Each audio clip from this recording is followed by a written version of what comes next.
Hello guys, in this video I'm going to show you how to send a voice message or a recording on the Telegram application.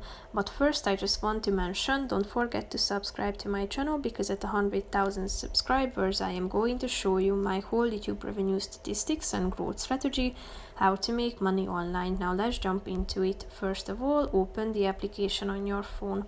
After that, click on the chats button down below, which is the second option, and then you should slide to the or tap on the chat message and click on this microphone icon down below on the right side of the screen.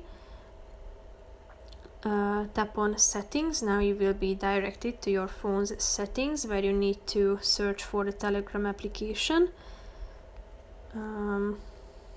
Click on it and tap on microphone and also camera. Then go back to the app,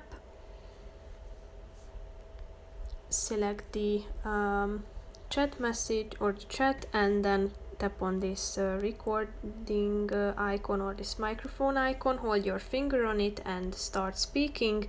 When you are done, click on this pause button and your message has been sent. As you can see, you can listen to it, hold your finger on it, and save it for notifications as a sound. You can also edit your message and delete it if you want to. So that's how you can send a recording in a chat message. So that's pretty much it for this video, guys. See you in the next one. Bye bye.